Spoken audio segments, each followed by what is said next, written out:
Listen.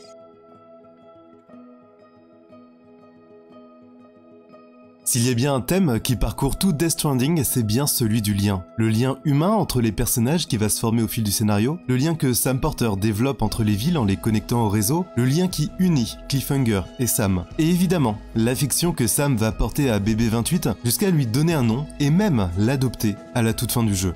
L'entraide, l'affection et les attaches qui se forment sont au cœur du scénario et se ressentent jusque dans le gameplay, puisqu'il est possible de poser des échelles, des cordes, voire des tyroliennes qui vont rester après notre passage, et potentiellement permettre à d'autres joueurs, d'autres joueuses, d'utiliser ces infrastructures pour avancer plus vite, ou plus facilement, temporairement éloignés du danger. Des infrastructures qu'on va nous aussi trouver sur notre chemin, laissées ça et là par les joueurs qui sont passés avant nous. Des structures comme des mains tendues entre les joueurs et les joueuses, dans un élan général d'entraide et de compassion. Jusqu'à ce que la pluie les détruise et redonne au paysage toute son hostilité. Et c'est gratifiant de recevoir une petite notification nous indiquant que des joueurs ont utilisé notre pont, notre échelle, nos structures. Savoir que même à distance, nos actions ont pu aider quelqu'un à progresser et peut-être à apprécier un peu plus son voyage. Régulièrement, on va croiser des ponts et des routes, certaines construites, d'autres en construction, avec quelques éléments laissés dedans, attendant d'être complétés par d'autres joueurs et joueuses de passage. Des routes construites à plusieurs mains, qui vont aider encore d'autres joueurs qui emprunteront notre chemin, qui passeront sur nos traces. Et plus que ça, voir que plus les chemins sont empruntés, plus ils s'ancrent dans le paysage et forment un sentier qui apparaît sous nos pieds. Et voir tous ces petits panneaux d'encouragement, laissés ça et là par ces autres joueurs, ajoute encore plus à cette impression d'entraide, à cette impression d'être tous connectés, d'être liés, même temporairement.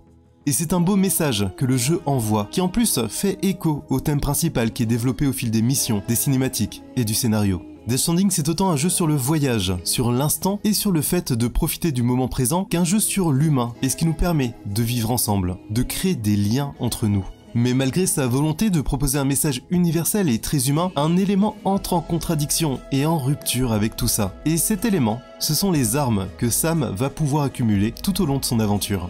Puisque s'il y a bien une chose qui, symboliquement, vient trancher les liens et s'opposer à une idée d'entraide universelle, ce sont bien les armes. Les armes, qu'elles soient utilisées comme objet défensif ou offensif, blessent et tuent. Par définition, elles excluent et instaurent un rapport de force. Et dans ce jeu où, justement, ce sont les armes qui ont déclenché l'apparition des échoués, où il y a tout un discours sur la rédemption et sur le pardon, et où tout un pan du scénario ne vise qu'à transformer une arme qui a tué en un lien qui unit, utiliser les armes de façon mécanique me semble entrer en contradiction avec ce qui est proposé et en contradiction avec le discours que le jeu tente tant bien que mal de construire. Encore plus dans un monde où la moindre mort peut potentiellement détruire des villes entières. Puisque si au départ on obtient seulement des armes à base de notre sang pour détruire les échoués, et les bolasses qui permettent d'immobiliser les mules, ces mercenaires autonomes qui attaquent toute personne qui entre sur leur territoire, d'amélioration en upgrade, on obtient des armes létales assez rapidement. Et ces armes deviennent, par l'habitude, notre seule interaction pour toutes nos rencontres qui ne sont pas cinématiques. Si bien que notre premier réflexe quand on rencontre Cliffhanger, pour la première fois sur cette grève, c'est de lui tirer dessus.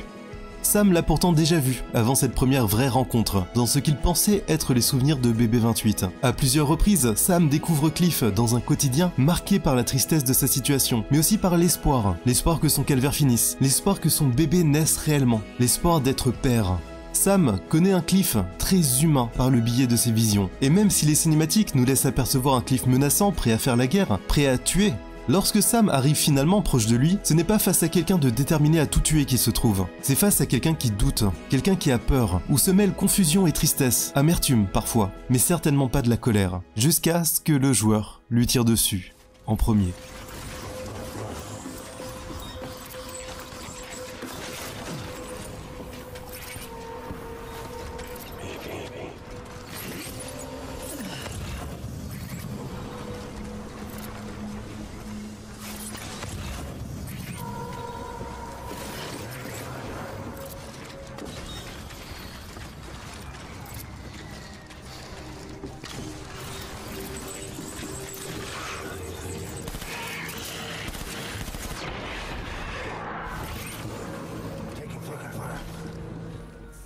C'est un personnage perdu qui tente de se rappeler qui il est et dont tous les sentiments sont dirigés vers sa volonté de retrouver son bébé, d'être enfin père et qu'enfin son bébé puisse vivre sa propre vie.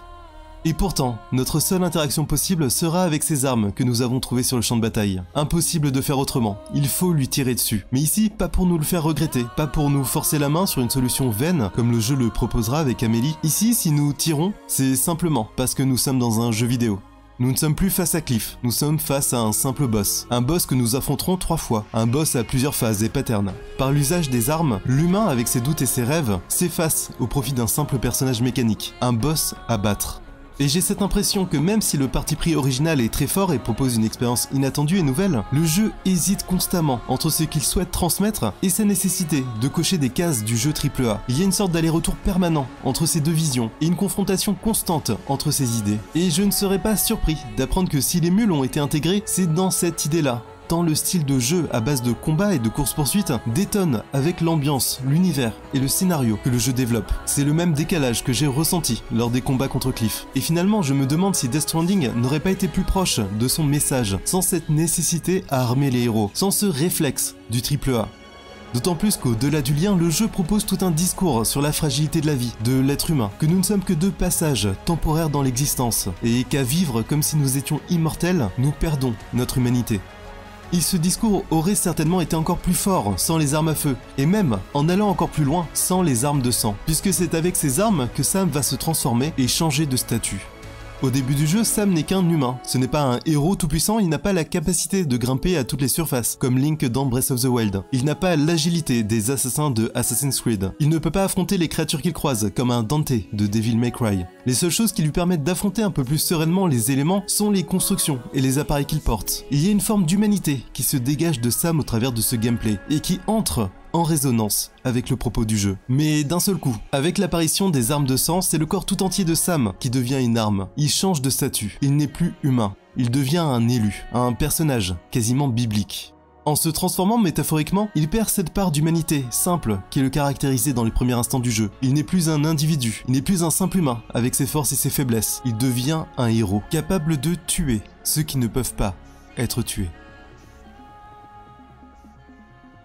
En 1999, David Lynch, réalisateur célèbre connu pour ses films comme Twin Peaks ou Elephant Man, surprend la critique avec son nouveau film, Une histoire vraie. Loin des habitudes du réalisateur où le rêve et la réalité se mêlent dans une narration souvent complexe et déstructurée, ce film est complètement linéaire, autant sa narration que dans la thématique de la route qu'il aborde. C'est l'histoire d'un homme qui traverse les États-Unis sur une tondeuse à gazon pour revoir son frère et se réconcilier à la fin de sa vie. La mise en scène est simple, et ajoutée au thème, au road trip, Lynch montre qu'il peut surprendre et livrer une histoire sincère et touchante en sortant de ses habitudes de réalisateur.